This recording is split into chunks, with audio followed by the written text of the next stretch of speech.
Stay connected with Track Alerts TV by clicking that subscribe button and hitting the notification bell.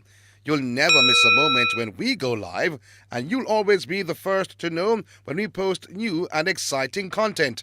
But that's not all. Folks, show us some love by liking, commenting, and sharing our videos. Join our community of passionate sports enthusiasts and let's support our favorite athletes together.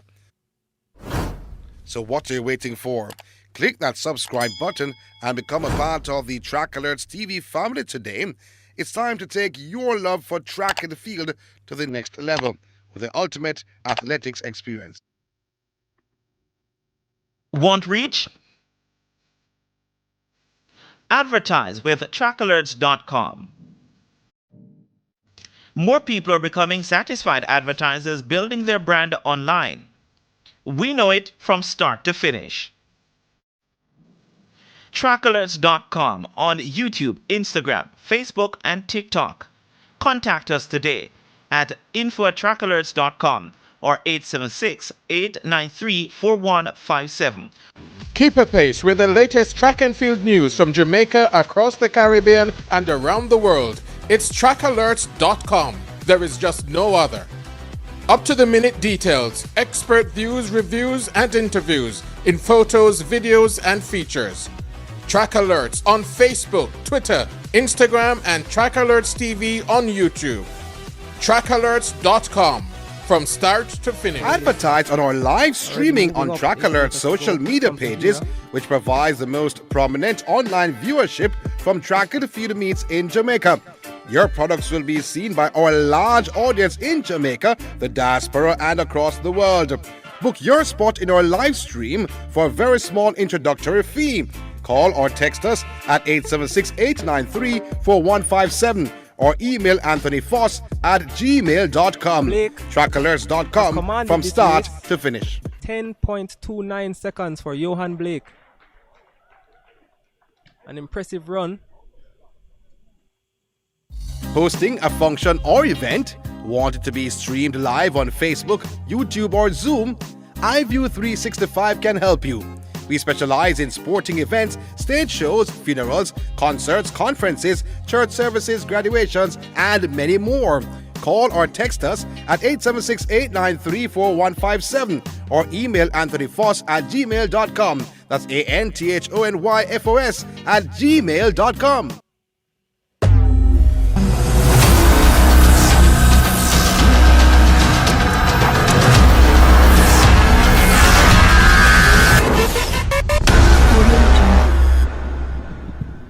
Hot news from the last week, July 7th to 13th. Caribbean athletes continued to set the pace on the road to Tokyo 2025. Over in Monaco, it was a Diamond League night to remember. Julian Alfred of St. Lucia stormed to her third sub, 10.80 clocking this season, winning the women's 100-meter in 10.79 seconds. Jamaican Olympic bronze medalist Megan Tapper matched her personal best to take the 100-meter hurdles in 12.34, defeating a stacked field that included Olympic champion Masai Russell. Jordan Scott leapt to a personal best 17.52 meters to win the men's triple jump, his first Diamond League victory of the season. Also in Monaco, U.S. sprint star Noah Lyles returned to competition for the first time since Paris 2024, winning the men's 200 meters in 19.88 ahead of Botswana's Letzel Tebogo. In California, Navas K.Y. Anderson lowered his own Jamaican 800m national record for the second time this year, clocking 1 minute and 44.40 seconds at the Sunset Tour to secure his spot for Tokyo. Back in Memphis, Adrian Kerr of Jamaica also secured his Tokyo qualification in the men's 200-meter with a personal best 20.09 seconds, finishing behind American Tamars McCallum's world lead of 19.73. In the men's 100-meter, Devontae Howell of the Cayman Islands edged Brian Lavelle in a dramatic finish, both men timed at 10.07. In the women's 800-meter, Shafiqua Maloney of St. Vincent and the Grenadines ran a season's best 1 minute and 58.13 seconds to beat American Ajee Wilson. And this weekend, keep your eyes on the London Diamond League, where Jamaica's top men, Kishane Thompson, Oblique Seville, and Akeem Blake will chase the all-important 4x100-meter relay qualifying mark of 38.20. Meanwhile, Julian Alfred returns to half-lap duty at the London Diamond League, where several other Caribbean athletes will be in action. The Jamaica Athletics Administrative Association announced that the island will not participate in the rescheduled Pan American Under-20 Championships, now pushed to October 3rd to 5th, 2025. The Jamaica Federation also expressed disappointment over the NACAC Under-18 and Under-23 Championships being moved to June 2026, calling both delays a blow to the region's youth development efforts. That's your Caribbean track and field roundup for the week, full of records, qualification marks, and rising momentum toward Tokyo 2025. Yes, yes, there you have it. Coach Van, welcome. Another night, spotlight on Caribbean track and field. How things? How was the week for you where track and field is concerned? Good week, man. A good week. I saw some of the highlights, some of the things that I was, looking at. I think something that really crossed my mind this weekend, coming up this weekend, is the qualification of that 4x100 meter team, because some people contacted me about who's going, who's not going, why is this one not going? Is it something in the air that this person may not go? And so it's always interesting when it comes to Team Jamaica and how they decide who gets to do what. Yeah, who gets to do what? As you said before, and you started earlier by saying it was another great week. Good news and bad news, because we heard also that Jamaica has decided to pull out of the Pan American Junior Championships or Under 20 Championships, and also that the NACAC Under 20 and U23, has been postponed until next year, and the J3 is definitely not happy. What do you think about that?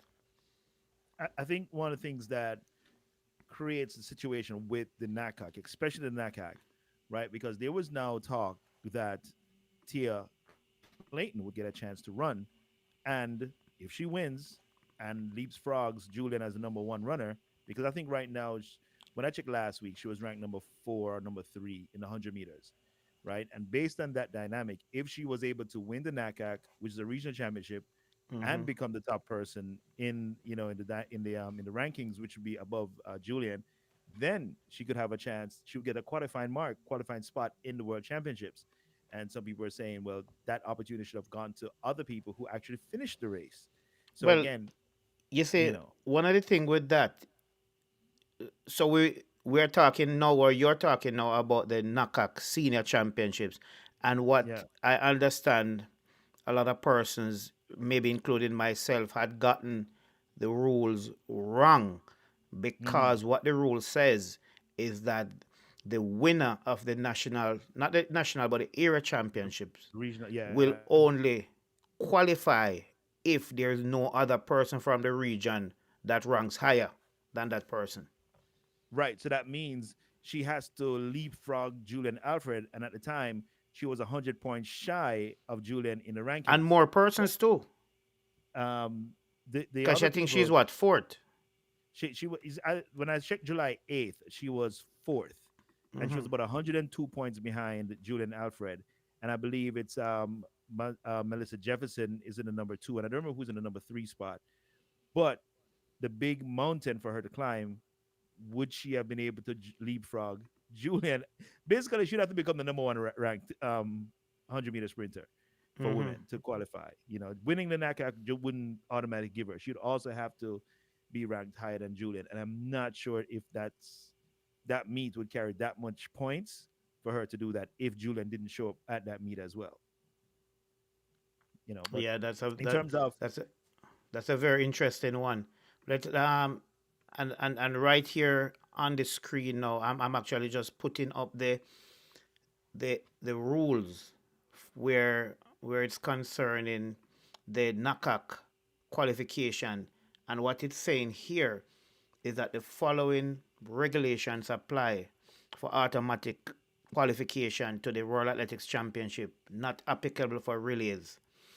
The area champion in each individual event to be contested at the World Championships automatically qualify for the World Championships, irrespective of whether his performance has reached the entry standard, on condition that there is no better entry by ranking or of another athlete from the same area in the same event. Right, because that's what I was talking about. Because ranked number one at the time of last week was Julian Alfred, the Olympic champion. So, is she would she have been able to pass Julian Alfred? That's the bigger test, And if Julian even ran in that final and finished behind her, Julian would score points as well, you Yes. know. So yeah, I just don't see it. But it was a happiness for some who didn't understand fully the rule that they were looking at or that was being interpreted, and that's okay. But we still have other events for people to do, and they're going to go ahead and do it really well. And the part with the junior Pan Am, the under 20 being postponed, it definitely does put a blight in the situation, because now you've extended or thrown aside some people's chances or opportunities at representing if they age out. Yeah, and as I said, disappointed in a way. But then again, when you look back at it, Coach Van, Hmm. this year, there's also the Junior Pan Am Games, Right. and the J Trays had told us that they named 9 junior athletes, 4 girls Hmm. and 5 boys. And of course, the Junior Pan Am is really a JOA event, because this is the event now that these athletes will go and compete in different disciplines. And when I say different discipline, I should say I should say different sports. So it's totally Yeah. different. So can you imagine? You have the Junior Pan Am Games, you have the Junior Hmm. Pan Am Championships, and you also have the NACAC. What is it? NACAC U18 and the Yeah. On the 18. U23 in the same Right. year. Was that too much? It would have been too much if you only use a certain number of athletes, right? Uh-huh. And I think that's where some teams need to become more agile in having teams. So there is the idea that every time you have to send your best team, your best team, your best team, and maybe you just need to send the best team for that particular meet, right? Mm-hmm. So, and to make it more competitive, so to speak. So it would behoove the organization to spread the wealth, the quote unquote wealth, Mm-hmm. or the different organizations, and that way you could preserve the athletes for a longer, more successful career, instead of running them meet after meet, region after region, country after country. Depends on what are the host cities and host countries involved. So I think that's one of the things that, especially our organization needs to dial in more, because you have so many qualified, quality athletes coming out of boys and girls champs, and they go to pen relays and they still have the age to compete at these meets, but you only have these these 5 or 6 from each event that you keep carrying everywhere. So I think we need to do a better job of spreading spreading it around, spreading representation around. And just to look, the J Trays in their release Hmm. announcing the cancellation, and I'm just going to read the release. The J Trace has been advised through Hmm. NACAC, and of course, NACAC is the North America, Central America, and the Caribbean Track and Field Association, of changes in the calendar of events for 2025.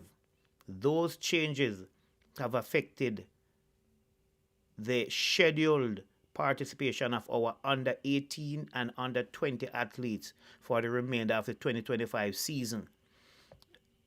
The changes include the following: postponement of the NACAC U18 U23 championships to June 5 to 7, 2026. Postponement of the Pan America U20 Athletics Championship to October 3 to 5, 2025. Both changes are very disappointing to us and our athletics development program. At the moment, the J Trails does not intend to participate in the Pan Am U20 Athletics Championships, given the rescheduled date. However, in order to keep our athletes engaged and encouraged, we have included as many of our U20 athletes as possible. 7 girls, 9 boys. I did say 4 and 5 earlier. That was a mistake made by me. In a 51 member team selected to participate in the Pan Am Youth or Junior Games in Paraguay, August 18 to 22nd. The team will be released in a few days. And of course, as I said, it's a not a J trace, but a JOA team. Yeah. Mm-hmm. And you can hear it in the release that the J trace is very disappointed. And I'm sure the athletes themselves, who would have turned out at trials, who would have continued to train after pen relays. I heard one top Jamaican high school coach, one of our top coaches recently said he sent home his athletes because there's nothing to do. Must be disappointed, Coach Van. It's a tough one because again, so you trained and this is your final opportunity to run to compete at this age group. But now you've aged out because not like they're gonna just take you because you had the age last year. You've Yes. moved up. Nothing wrong with moving up, but it's nice to taste it at the different levels as you develop in the sport. And coaches are right. It does leave a bitter taste in the mouths of the athletes because this would have been what they've been training for the extended period, so to speak, into the summertime. Mm-hmm. Nothing like a kid knowing that he could be, enjoying the beach or traveling to see, family members all over the world and the country, and only to find out that the reason why you didn't go see them has been postponed. That's a bit of a disappointment. But they'll bounce back, and I'm looking forward to, renewed commitment to themselves and the country. Definitely they will bounce back because next year, 2026, is the World U20 Championships. And Hmm. I'm sure many of these athletes who will have the age at the time be looking forward to these championships also. Because as you mentioned, you know, athletes, young athletes always look forward to travel. And of Yeah. course, our young Jamaican athletes, they don't only just travel for the trip. We would have seen over the years where they travel and they perform, they represent their country well. So it's not Hmm. like they travel just for travel's sake, but really travel to represent their country well. We would have seen it at the Carifta game with 70 and 80 odd medals every year. We would have seen it at the World U20 Championships. We're coming back home with medals. When we used to have the World Youth, if we have the Pan Am Junior Championships, we're coming back home. Hmm. But do you think US deciding early to withdraw from the Pan Am Junior Track and Field Championships may have led to the cancellation? Not cancellation, they said it's not cancellation, but would have led to maybe the postponement in any way at all because US decided that they weren't going to make the trip. I mean, let them say, the cat can play any side, right? Mm-hmm. And without Team USA, does it deflate the excitement? It kind of does because it's always a rivalry between Team Jamaica and the USA.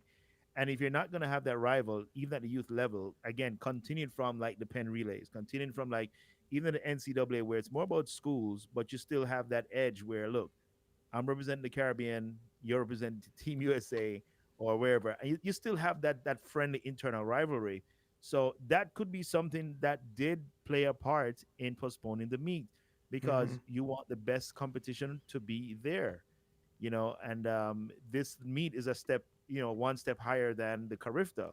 So you because now you're including Team USA. So you definitely want Mm-hmm. to have Team USA in there. And I'm not saying it does because I never picked up the phone or got an email from anybody who represents any one of the organizing bodies. But just as put it out there as a point of thought, it could have impacted the decision to postpone the meet. Yeah, Maybe could there is have. something on the horizon. I don't know. Yeah, you're right. It could have, But, on social media, let's shout out to some of our, viewers, some of our followers. Christopher Douglas is asking what did Jamaica bow out of, and he's probably asking based on the headline of the live discussion we're having, Jamaica decided not to take part in the Pan Am Junior Track and Field Championships, which moved to October instead of in the summer. And the reason behind that, I think, you just can't keep athletes in training for that time, because these athletes have to go home to get some rest to start back their school program, say September. And I'm thinking that is the reason why it wouldn't make any sense for Jamaica to send any team. And rightly so, Jamaica Athletics Administrative Association decide we are not going to send a team. So that's what they bow out of, Christopher. Big up to Charles Murray, who is also watching and commenting. And Tisha Beauty Morgan, Team Jamaica, she said. So we, as we said, Coach Vaughn, very interesting days ahead. And we have to continue to do what we do here, following the news, discussing the news with our fans and our followers every week. On the weekend, there was, first of all, where should we start? We had some meets on the weekend. We had some qualifiers, new qualifiers for the Olympic. Where do we start to look at? I don't know, because that Diamond League meet was nice. Watching Megan Tapper drop her PB once again. Like repeating her time. And at the start of that race, it didn't look like she was going to go anywhere. And somewhere along the race, it just clicked, so to speak. And to come out with a season's best equaling time, it was remarkable. So that was a race that highlighted it for me. But there's so much. And there was a meet in Edmonton, Canada, where Asini Wilson also ran his 400, where he finished second, 400 hurdles, where he finished second in 49 flat, 49.03. So, there was so much. But I think the Diamond League has lived up to its expectation, the highlights that's going on. And then you also had the Ed Murphy Classic. That's what it's called, Ed Murphy Classic. Ed Murphy Classic, I'm not sure. Yes. But before we go to the Ed Murphy Classic, you spoke about Megan. Yeah. And just earlier tonight, I was having a discussion with someone, and the person was saying to me, Megan look good. Megan looking better and better every day. Right. You could see it. You could, 12:34 two times already this season. Megan is on fire. Megan, she just getting it right. She putting it together now. And, she spoke about the injuries she had over the last couple of years, and she wasn't able to perform the way she would want to. She spoke about she getting, she having good support. And I'm saying, when you look at the way Megan attacked the hurdles, it shows that this little dynamo, she's dangerous. I remember days when I just used to watch Megan hurdling. There was a time where I just couldn't look. I'm at the National Stadium and I couldn't look because Megan is so short. And you're like, how is this short girl going to clear these hurdles at the speed, some of the world's best, or people maybe, a lot taller than her. But is she a little bit taller than Kenny Harrison? Because when Kenny Harrison held the world record, she was probably the shortest one in the field. But now Amusan has the record. I'm not sure Amusan's height, but they've been some very diminutive ladies who've really excelled in the event. Well, there you go. But before we go any further, let us just listen, because I have an interview with Megan after that race, and let us listen keenly to what she had to say. Very exciting, a win here at Diamond League in Monaco. Talk us through that race. Well, I just want to say I didn't get an opportunity to come here in 2023. This is my first time in Monaco. This is my first Diamond League for the year, and this is my first ever Diamond League win, so it's really exciting for me. For the race, I knew I was in good form, good shape. My team did an excellent job with preparing me for Monaco. And so I just came out here with faith, with obviously God in the mix, and just did what I know I could do. We saw some dance moves there at the end, so that really shows how much you enjoy this, but also how relaxed and how much you love the sport. I love hurdles with all my heart. That's why I'm here. I wouldn't be here if I didn't love it. What is it you love about the hurdles? Just the opportunity to hurdle. It's more of a feeling than something that can be explained. And it's just euphoric. Like when I have a good hurdle session, it makes my whole day so much better. When it's bad, it's visibly bad. Someone said the other day that the hurdles is 10 opportunities to mess up. Or it's 10 opportunities to fly. Very good. We'll end on that note. Congratulations. Yeah. She loved the hurdles. You know, she just loved the hurdles. And the interviewer asked her, someone said the hurdles are 10 opportunities to mess up. Mm-hmm. And Megan replied to say, or maybe 10 opportunities to fly. You know, and I love the energy, Coach Vaughn, of Megan. Always in high spirit, always trying to put that special feeling, that special touch, that special vibes out there. You know, you can see even at the Miami Slam, she didn't win, but you can see the excitement and how she was happy for Akira Nugent. And you can see, and you saw it again in Monaco. So Megan is the kind of person, not only when she wins a race, but she brings that vibe and energy to the track. And that is one of the things that makes Megan so special. You know, she's into it. She loved the hurdles. And you heard it in the interview a while ago. You know, Megan Tapper, and as I said, she's tapping into bigger and better things for 2025. You know, there's something she said that that resonates with me, where she says, when it's going good, it's feeling really good. And there is something about a practice session when you're doing hurdles, where when you feel that spring in your legs and you hit the ground quickly, and you it just snaps. You feel special, like, man, I could take on the world. And that's what she means when she said it's 10 opportunities to fly. Because when you're in that proverbial zone in hurdling, there is no greater feeling than getting back on the track as quickly as possible. And so, yeah, she's absolutely 125 million% correct. When it's good, it's going really good. When it's going bad, as you saw what happened to someone like Grant Holloway when Hansa Parchment caught him at the line, just that one hurdle got him in the end, and it took him back. But Parchment was able to get by. So you see, that's what it means, you know, as a hurdler. When you're in that zone, you're in that fly, you're in that moment. It's no other. That is a great feeling. You know, how are you, gentlemen? Coming from Paul Miles. Big up yourself, Paul Miles. Always tuning in. You know, really appreciate having you here. Julian Alfred, I mean, can she, well, I'm not going to say can she be stopped this year, but despite that loss to Melissa Jefferson Wooden, I mean, is she still the person to beat at the World Championships this year? Do we take into consideration, or do we look too deep to say the fact that Melissa Jefferson beat her in at Prefontaine?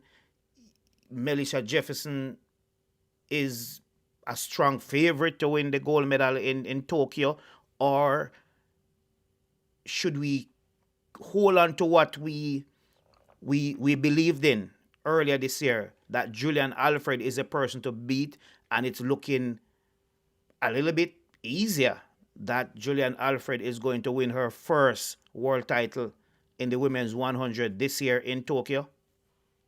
Well, it'll be great if she does win. And I might get a little flack for saying this, right?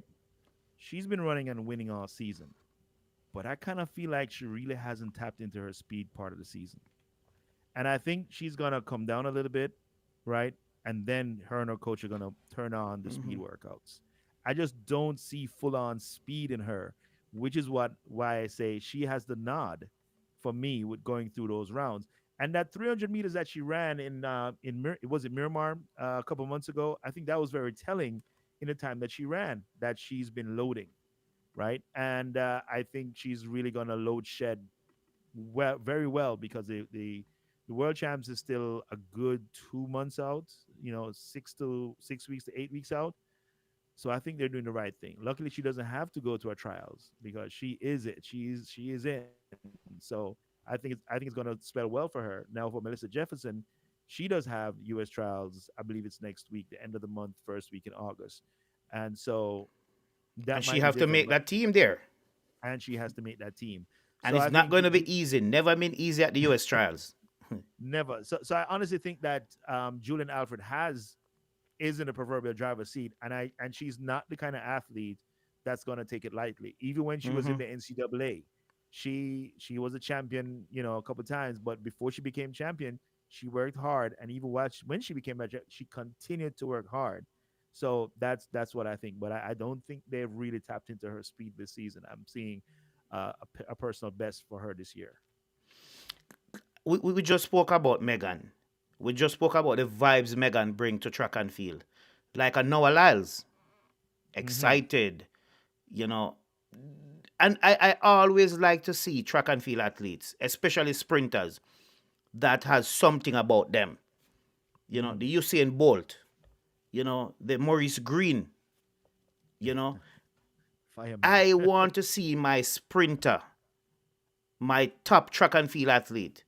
I mean, maybe it's not going to be too excited when you go to 1500 and the 3000 steeplechase because they Right. spend a lot of time going around the track. But when you're doing a one lap or a two lap or less around the track and you win a race and you beat people, I want to see something. Me not just want to see you walk back to the mix zone, go do some interview.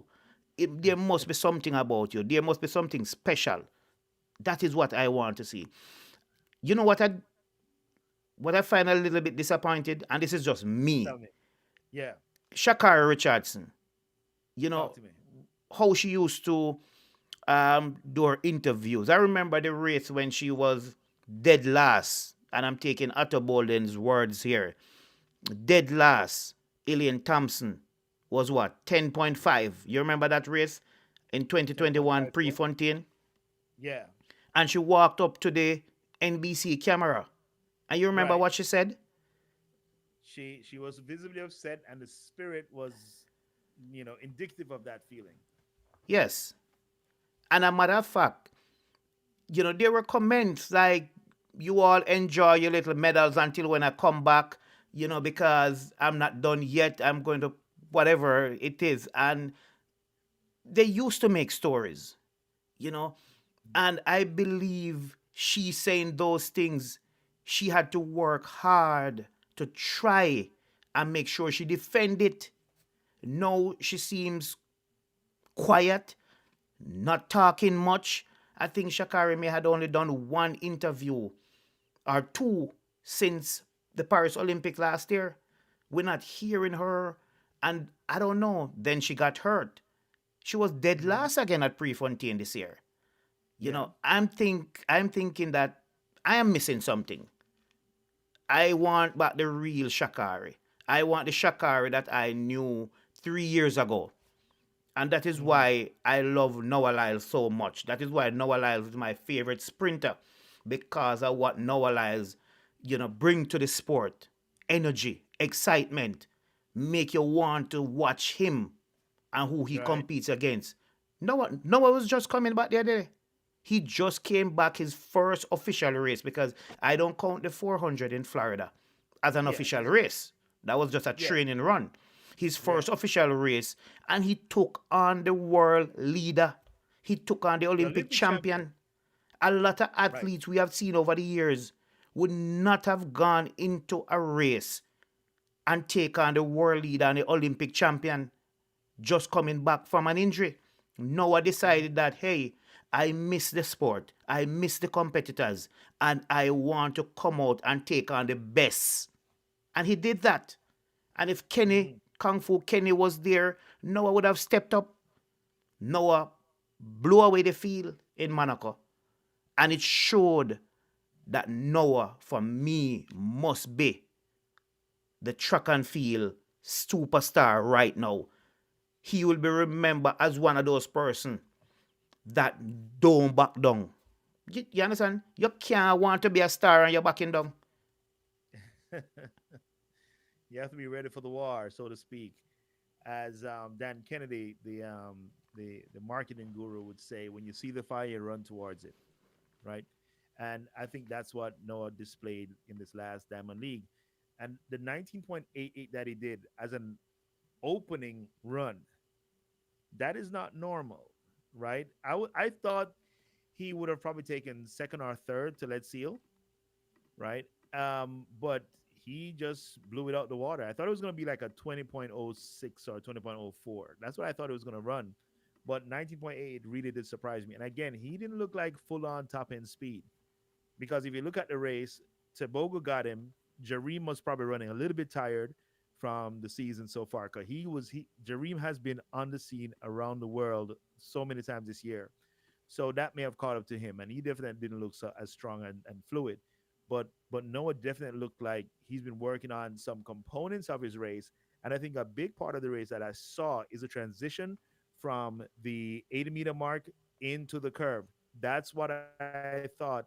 That's what I thought in my eyes, my estimate that I saw looked like he actually worked on this part of his race. That's from what I see. Remember, I don't know these guys personally. I don't watch them Mm-hmm. train. Just my observation that part of the race was where he looked like he has been practicing, and this was a run to see how well he executed that part. I glad he came out. I'm glad he delivered. And it showed, as I said, one of the comments earlier, and I'm going to get to the comments, but one of the comments earlier is that you journalists love getting these stories. I mean, at the end of the day, these stories sell. I mean, if you hear that Noah says something funny, bad in any way about a Jamaican, everyone is going to want to read it. If you put a story saying Noah said, I'm happy to win, how many people is going to read it? But as I said, big up Paul Miles, trying to get through some of the comments. What did the Jamaica bow out of? We read that comment earlier, and it's actually the NACAC, not the NACAC, but the Junior Panam Track and Field Championships later this year, because it was shift. So big up Charles, thanks for your comment. Big up Paul Actually, Miles. Charles is actually agreeing that Noah is a star who never backs down and never shuts up. You know, And you can't back and down. if you back down, this just not you just don't show up. Just don't show Yeah, up, right? exactly. Um, you remember last year when he came out at the Olympic final with Let's Seal and he finished third Yes. after beating Kishane by the Shakari slimmest of could margin. win and also come dead last. That's just her. So that's coming from the original B.I. Strong. Yeah, but what I was saying is here you have Noah finished third, and he never stopped believing in himself. Yeah. And even though the Prefontaine, I mean the Diamond League last week was not it was not a World Champs race. It was still a significant race on his schedule because it's his first one since. So shout outs to Noah for coming through and giving people their money's worth, so to speak. You journalists love them too much drama. I mean, that is what journalists are here. Not only that they're here for, but that's just part of the game. I must Uh-huh. say the grandson planted the seed for Morgan to be propelling. The comments moving a little bit fast, but as I said, what kind of bow thing are going. Sorry about that. The original B.I. Strong. Really sorry about the words used. Next time, I don't know, because maybe if I say Jamaica pulls out, then it's still going to. Listen, you got to be careful when you're around Jamaicans, right? You have to be careful Yes. what you say, how you say it, and who you say it to, right? It's just a thing with us always find a way to turn it around. But can remember, you have to consume food, and I leave it right there. Yes. Oh boy. Yes, Love the original culture, man. BI strong. I'm sure you understand. We're here discussing and having fun. Really appreciate you guys. Really appreciate the comments coming in from you guys. And of course, there are some other comments coming in, Coach Van, that I really need to get out because, as I said, without our viewers, we are nothing here, Nothing. and Nothing. we just have to try and get out the comments as much and as quick as possible. So I don't believe Noah would have beaten Kenny if he had run the 200. I think Noah would have bust Kenny ass. I think Noah is the best 200-meter runner by far in the world right Uh-huh. now. And I love the Africans, but as I said, Noah the boss. Noah going to win the 200 this year. Really, Mr. Foster, Jamaican fans almost destroy him and his family. You're too bad. Well, as I said, Noah is a 200-meter king right now. As to Mm-hmm. how fast he will go, you know, you are so right. Noah is a star who never backs down and never shut up. And that is what I like about my sprinter. A sprinter who will never back down, and a sprinter who will have something about him or her, and a sprinter that will never shut up. You can't shut up that sprinter. That is the kind of sprinter I like. I love the excitement, Coach Van. I don't know about you. I love the excitement. I love the trash talk. No, I really love it. That's why when Maurice Green did that thing with the fire extinguisher back in the day, I was like, whoa, love it. And there was a time when the top runners or those who thought they were the top would run in these bodysuits that you only saw their faces. So, for example, I think it was Kathy Freeman back in the 2000 Olympics when she won the four and just ran in a whole bodysuit that looked good. Even Marion Jones used to do it, right? So, and then you had the flair of like a Flo Joe with the nails and the half tights. So there's always been some level of personality going on. So I think I like that stuff. I really enjoyed. But I wanted to ask a question, right? There was something that came out because there's always this debate because Noah is on the podcast. Since we're talking about Noah, Noah is on the podcast talking that he's the fastest man in the world. Some Jamaicans would jump in and say, no, you don't have the world record, so you're not the fastest man in the world. But then there was a conversation where I think he was talking to someone. It wasn't Cam Newton, it was talking to somebody else. And he said he'd rather have a gold medal than a world record. And they were saying that's because he can't get the world record. That's why he said that. So, my question to the fans listening right now, which would you prefer if you had a choice?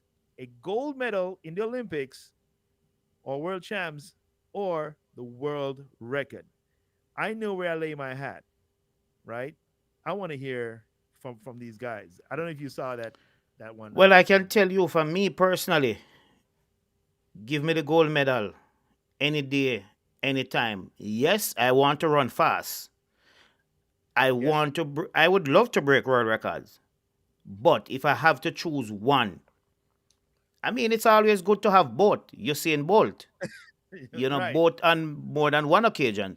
But I'm just saying, if I have to choose between the world record and the Olympic gold medal, give me that Olympic gold medal. Because at the end of the day, I cannot show my children or my grandchildren if somebody break my world record, my name gone off of the books.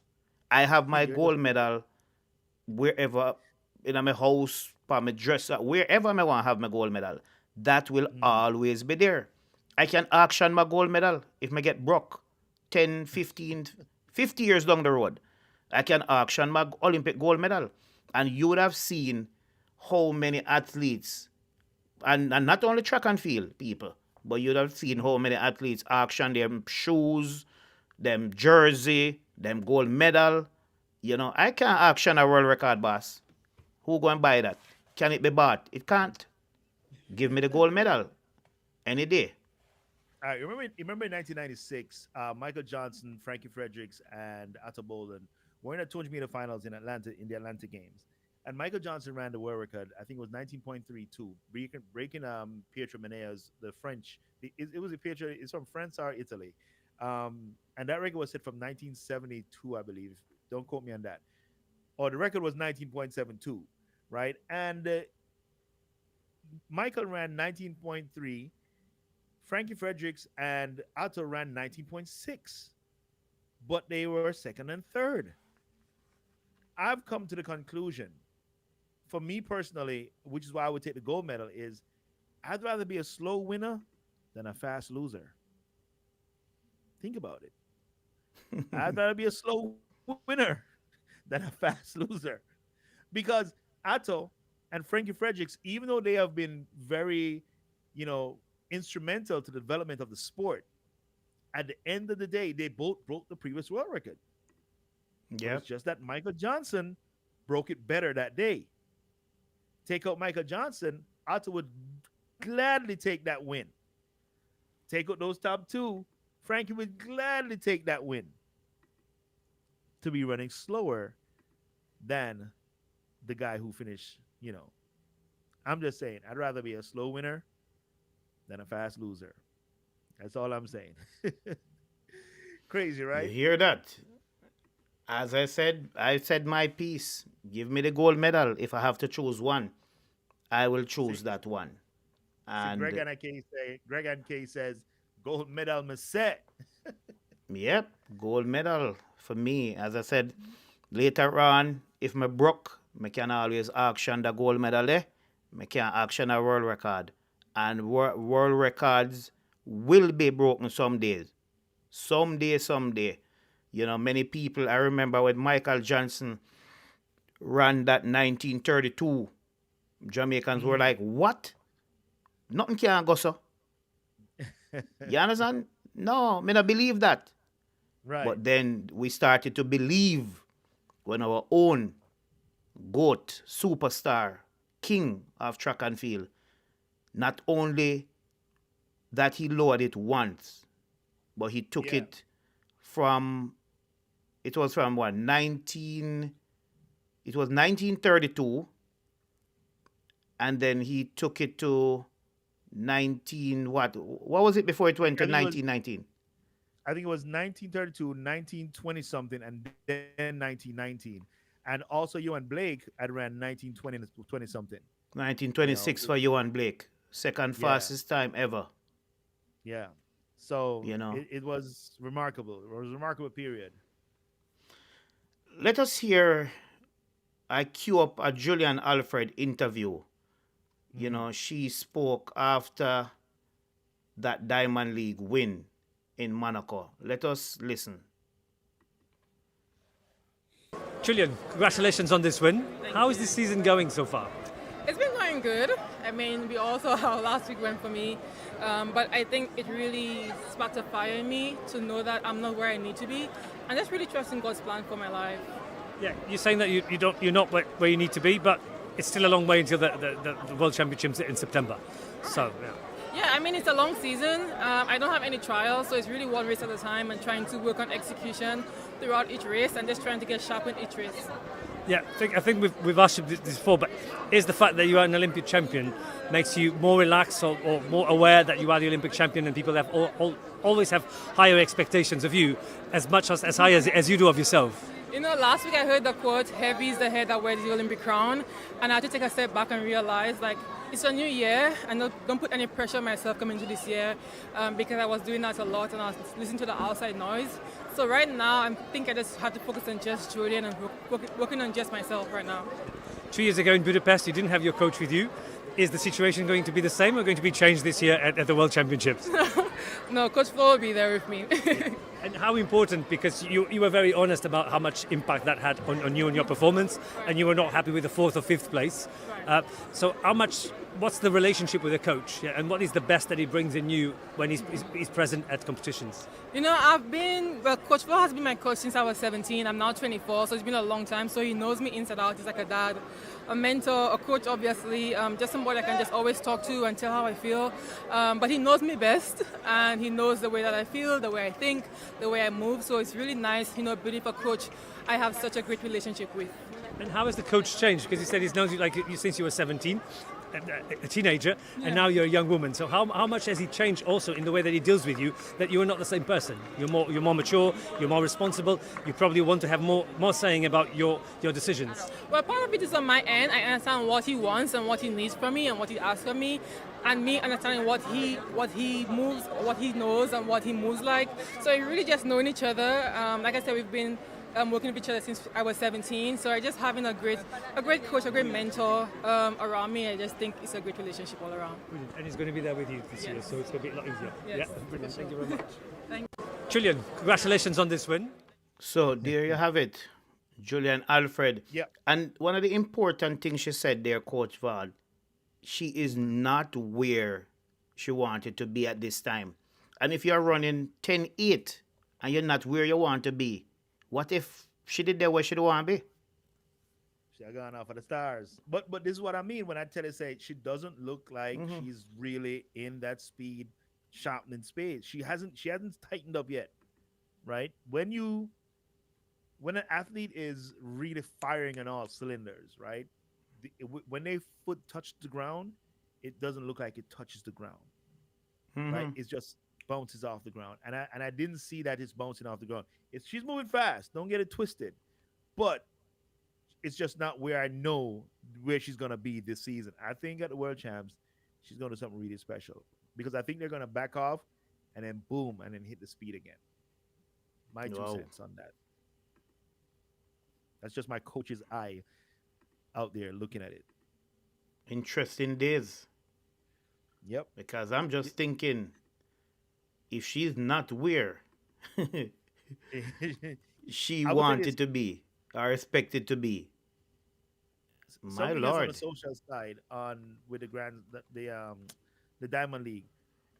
Interestingly enough, when I listened to the commentators at the Diamond League, they mentioned nothing about Grand Slam. They never said that Megan won this leg of the Grand Slam. They never said Melissa Jefferson ran her season's best at the Grand Slam. They never said anything about Jerry winning something at the Grand Slam or that we're missing the Grand Slam champion Kenny Bednarik. Silence. But they mentioned who won here, who won there, and every other meet except the Grand Slam. Wow. I found that to be very interesting. I don't know if anybody has noticed that when they were watching that meet at the Diamond League last week. I don't know if anybody saw that, but that's just something I wanted to point out, something I had to pick up. And you think there may be instructions coming from high up to say, please don't mention anything about the Grand Slam? Definitely. I think there is a political clash between Michael Johnson and the Diamond League organizers. I don't think they see eye to eye. Again, people, I don't know these people personally. I'm not in their meetings. I'm just using what I see, the optics, to formulate this idea, right? And I'm not alleging anything. That's how it is. I'm just saying it would appear that way because I did notice that they did not say anything. And the other thing I noticed is that there seems to be a push to discredit the Grand Slam in what it did this first season, which I think it did really great. And there's this thing where, the athletes haven't gotten paid yet. They're still waiting on their money. And, I look back at some of the elite athletes who I've rubbed shoulders with in my time who actually made money, right? One of the things that they explained is that even though you run across the finish line and you win the race or whatever, you get the world record, whatever, that check that you're waiting on sometimes doesn't come 3 to 6 months after, right? A family member of mine runs for Jamaica and won a medal recently, a couple years ago. And I saw him and he says, yeah, they give you the check in 3 different parts. Wow. He ran the World Champs in 2022 or 23. No, 2022. That would have been like July of 2022. And I went to see him in college in 2023 in about March, April. And he was saying, yeah, I just got the last check. Right? So it's not unusual for the checks to take a while to be released. And here's why. world records, official meet standings, meet results have to be ratified at a certain level, Mm-hmm. right? They will take it at face value that you won today, Yeah. and they may give you the medal, right? But in terms of monies, they hold back on it to make sure that Mm-hmm. everything is legitimate. Because you imagine you just started giving them the checks right at the finish line, right? The actual checks to go put in your bank account tomorrow to be cleared 2 days after the bank processing process, the bank processing, thing that it goes through. Imagine that happening. And then it comes back, flag on the play because this player cheated at some level. This track is a meter short. This meat is missing this thing that you need. Especially For, since you had so much big money. right. You imagine how much money you'd be losing, bro? It has to go through a process. I remember even that pen relays But when, you Mhm. mentioned it had to go through a process, and yeah, I understand what you're saying. So do you think there was something in the contract that we're not hearing about that Grand Slam may say? And I'm just asking, I don't know, and I'm not saying that is the either. case. But based on the Mhm. point you raised, is it possible that there might be something in the contract to say we have to get back these drug tests first before we pay you? It has to be. It has to be that contract cannot be as you cross the line, here's your money. Now, for those who got appearance fees, that's different. You might have gotten your whatever fee that was. I don't know, 10, 20, 30, whatever your appearance fee 10, was. 20, That's 30. separate. Yo, some money with me here say people get, boss. Crazy money. Right. For your appearance fee, that's different because the appearance fee has nothing to do with your performance. Mm-hmm. But now after you've performed and ran your world record, your world lead, or whatever, that has to be now ratified. So if I know Mondo is not a part of it, but if Mondo was to jump another world record, right? Mm-hmm. Do you just give them the money there? No, you have to make sure that the right bar was used, nothing was off, that everything was really Yeah, on the up and yeah. up.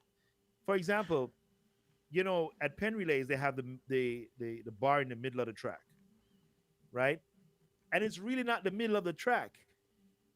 That bar is critical for a world record to stand. If that bar is not on the track on that 400-meter inside, you cannot get a world record if you run it. You cannot get Mm-hmm. whatever record ratified if that's not there. And I remember Jamaicans were saying they should get rid of the bar because one of the Jamaican girls had clipped the bar and broke her leg or something a couple years ago. I don't know if you remember that. Yes, And I do. it's, so they were saying get rid of the bar, but you cannot because Yeah. that bar is also at the national stadium in Jamaica. It's just not in the middle of the track.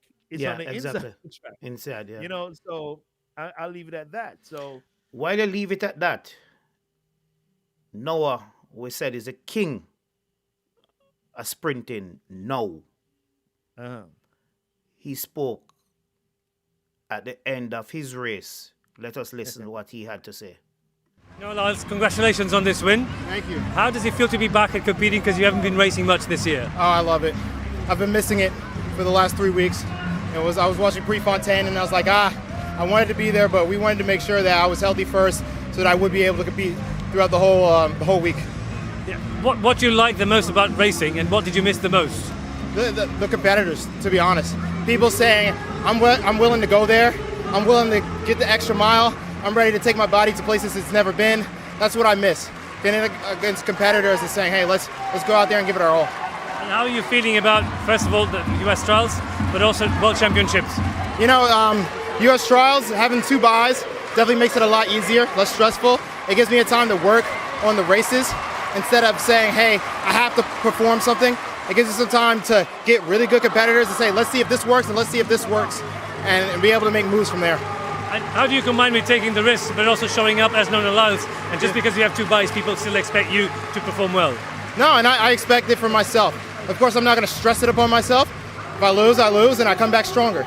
If I win, I take the win, I say thank you, and we go back to work and try to get even faster. And if you lose, you've got the 2 buys. I still got the box, exactly. Well then, thank you very much. You hear it? That's Noah. But we spoke about Noah. yeah, It's time to talk about another young gentleman from Jamaica. And we heard we are losing our number one triple jumper. But there's another youngster coming up that the man look like him in pole position, or not pole position, but he's in a very good position of winning a medal at this year's World Championship. You know, I mean, former Campion College. Wow.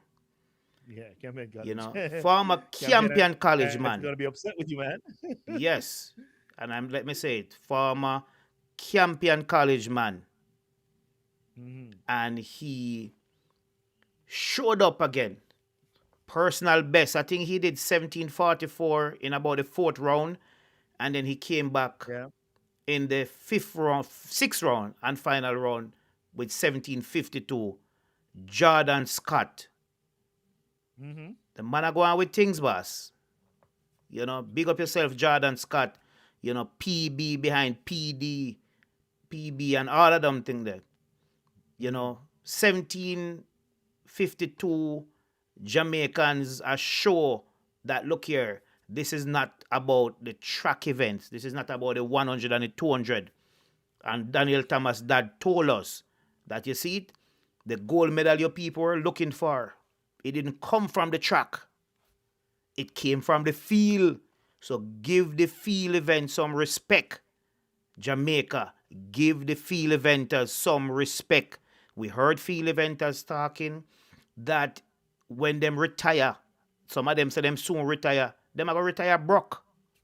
Having represented Jamaica well, having won medals for Jamaica, it's time for us to stand up for our field eventers.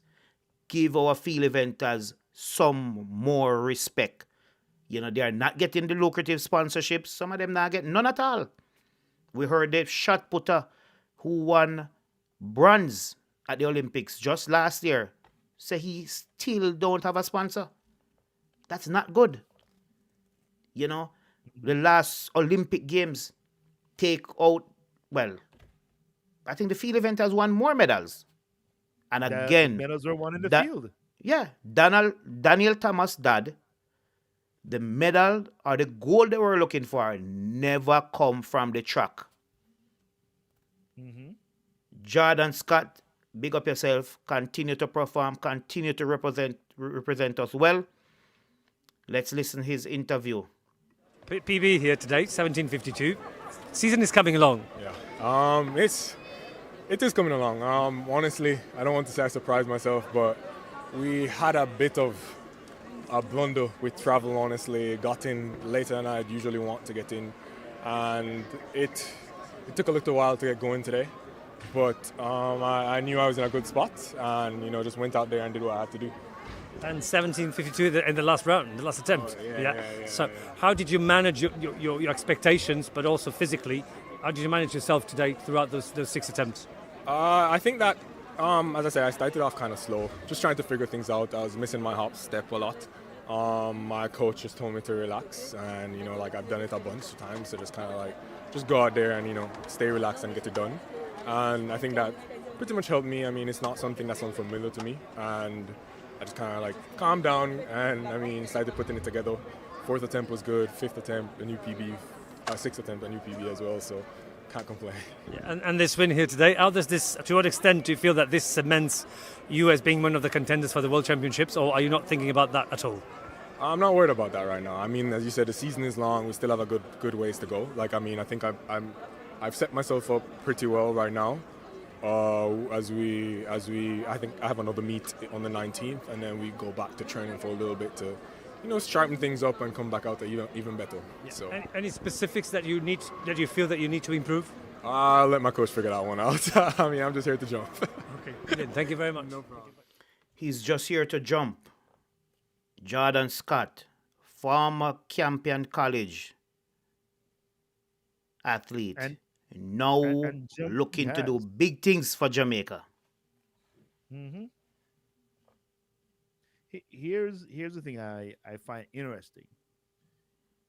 As a junior athlete, Jaden Hibbert's more decorated. They don't even have the better PB than Jordan Scott. But at the senior level, it's Scott who has the much better resume, right? Scott is currently ranked fifth, and I still kind of get a vibe from Yardis that they're still looking to Jaden Hibbert to be their savior, not realizing that their savior is here now in Jordan Scott. And I don't know if that's the romantic relationship that the spectators in Jamaica have with boys and girls champs, because he went to Kingston College, then he went to World Youth, he went to under 20, and he won this and he won that. But as a senior athlete, he's been injured. I think his first Olympics or his first senior games out of college, he got injured in his run up. And I think 2 seasons have passed since. But here we have Jordan Scott not being as celebrated. Is it because he went to Campion? I don't know. Is it because he wasn't the top guy at Boys and Girls Champs? I don't know. Is it because he went to a small, obscure college in the U.S.? I don't know. But what I do know is that if we're going to say we're true fans of the sport, we need to become better at knowing who is in the sport, right? That's all I got to say. Because Jordan Scott has finished in the top 8 in the world indoors, Commonwealth Games, and he's won 3 legs already on the Diamond League. 3. And even in under 20, he was top 8. So that's all I got to say. And he currently ranked number 5 in the world. So, big up to Jordan Scott. I don't know if that is the only thing you're going to say now, because I'm just seeing a comment where somebody is saying Coach Vaughn, rich, real rich. And you never tell me that one. Because all somebody say about me is true words faster. Big up yourself. But they said you are real rich. So maybe something you're not telling us there, Coach Vaughn. But, Everton Jackson, big up yourself. Virginia, always here watching and contributing, and for all those who are tuning in, I'm asking you, please continue to show your love, continue to show your support by subscribing to our channel, because there are a lot of persons watching, there are a lot of persons joining in the discussion, but they have not yet subscribed to our channel. Please continue to support us by subscribing. Hit that subscription button. Turn on the bell notification so you can be notified when we leave a comment. And we don't have much time because I think we have gone over time already, but we can't leave without reminding you that Navaski Anderson in the 800 would have secured qualification for Tokyo. And of course, Navaski Anderson broke the national 800 record for the second time this year, and maybe the second time in a month or a month and a half. He ran 144.40 at the Sunset Tour that was in California. And of course, Adrian Kerr, he also secured qualification to the Tokyo World Championships, running a personal best 20.09. And you know what, in that race, Coach Vaughn? He finished behind McCallum, who ran a world lead, the American, 1973. So you know the U.S. trials are going to be big things next 2 weeks. Yeah, right? I'm down. Got the popcorn ready to go. Yeah. Popcorn Devante ready to Howell go. of the Cayman, since this is, of course, a Caribbean show. Devante Howell, big up yourself, of the Cayman Island, beating, just edging out though, Brian Level of Jamaica. And of course, Maloney of St. Kitts. I'm getting it mixed up now here, Coach Vaughn. But Maloney is of St. Vincent and the Grenadines. My apologies. ran a season best. She ran 1:58.13. And you know who was in that race? Athin Moore was in that race. And she not looking good this season. Well, she just coming back. I think at Prefontaine she ran her first 800 in just over a year. Yeah. And she was dead last in Prefontaine. And at this meet in Tennessee on the weekend, she was all the way down the track. I mean, have we seen the best of Athin Moore? I mean, she's definitely had some significant life changes, especially getting married. And we're not sure where, how that's going to impact her, long term or short term. But, these things could have an impact. And I mean, she did her thing. She's an Olympic champion at 19. And she's been like 2-time NCAA champion in like 1.5 seasons. Do you count NCAA champion again after you talk about Olympic champion? Yes, you do. I still do, because I think it happened that same year. She won the NCs and then she went on to win the Olympics. Yeah. So same thing like Quincy Watts did when he was at UCLA in 1992. As a senior, he won the NCs and came out. Same thing Bert Cameron did as a Jamaica, who Bert Cameron was inducted into the NCAA Hall of Fame about 2 weeks ago, along with Jillian Russell and Dan Guthrie. So shout outs to those athletes, man. Oh, I gotta say, big up to my brethren Orlando, my Campion family from back in the day, man. Big up yourself. And of course, I can't leave without bigging up one of my favorite American athletes. I like to watch her run. Britton Wilson. She ran 50.54 to win the 400 meters at the same meet, the Ed Murphy Track Classic. And it's really nice to see her working back. She said she was recently baptized. And she's hoping, she can turn out at the U.S. trials and make the team. And of course, many of us, including myself, miss Abby Steiner. Those two are two of my favorite American athletes. So really hope, we can see Abby Steiner returning to the track soon. And of course, Athin Moore, we want to see her do well also. I mean, we are supporting our Caribbean brothers and sisters, Caribbean athletes. But of course, there are some athletes from across the world who I'm sure we really like to see. And I personally, can't wait to see some of these athletes back on track. Unfortunately, one of my favorite athletes of all time, Shawnee Miller-Weber, I'm hoping that I'll see you back on the track soon, Shawnee Miller-Weber. We really miss you. I miss seeing you on the track. I miss seeing those fast times. I miss seeing those stellar clashes. I miss seeing you crossing the line and collecting your gold medal.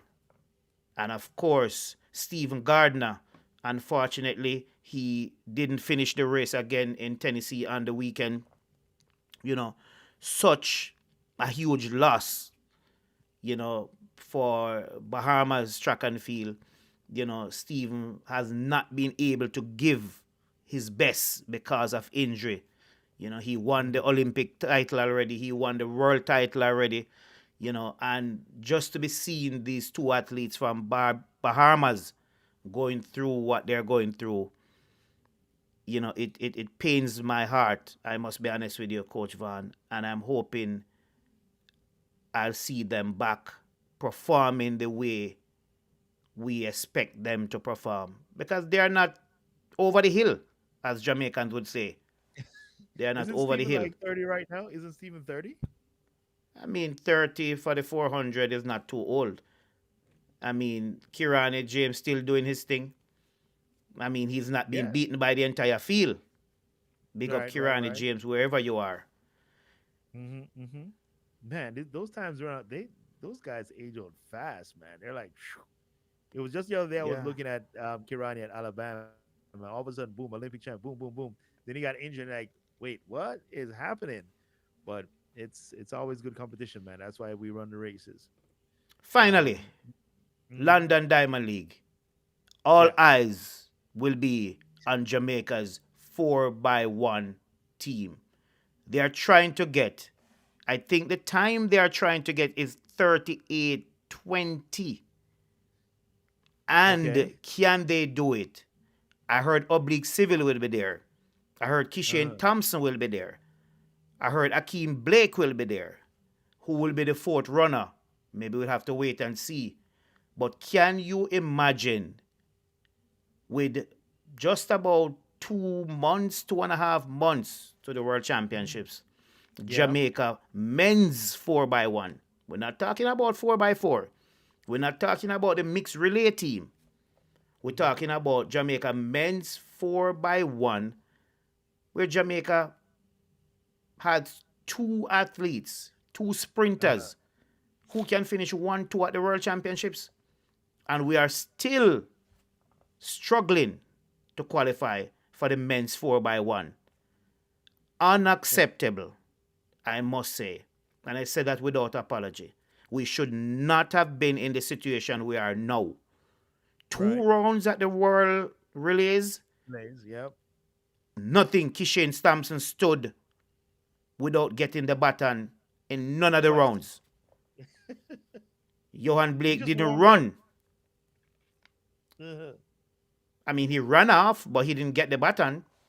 And unfortunately, in that final round or second run, Julian Ford pulled up. And people go and blame Johan Blake. I'm not going to blame Johan Blake. I blame you understand Johan what I'm Blake. saying? I blame Johan. Well, I'm not going to blame Johan. Why would you not blame Johan? The objective of the race is to get the stick around. And not getting the stick around didn't have everything to do with Johan. Julian Ford pulled up, unfortunately. Many people said Johan Blake ran off and he maybe shouldn't. But, I mean, you're in that zone. And you're in that zone and all you're thinking is to move to get the baton. You're programmed. That's how it works. You are Johan Blake is a very decorated athlete, right? And there's something about athletes at that level. You have what is called the intelligence, the IQ, right, of that event. Now you're telling me you are there watching this guy run, and he's going at X amount of speed, and then all of a sudden he slows down, and in your mind you're still gonna run off fast. You didn't notice? You didn't notice. That's what's in your head, man. Move off to collect the baton. But he also slowed down because he knew he ran off too fast because Ford was injured. He knew it. On that note, I don't blame Johan. Coach Van blames Johan. Let me tell you why I blame Johan. Let me tell you why I blame Johan also. I coached in high school in South Florida, and we used a middle school team to qualify for our state finals, right?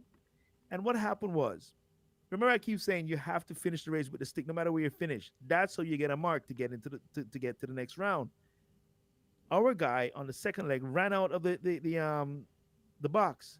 The other guy stopped and called him to come back, and he walks back, gets a stick, and finishes the race. We finished the race last. There were 5 teams because it was at the district level. 5 teams. We finished 5th.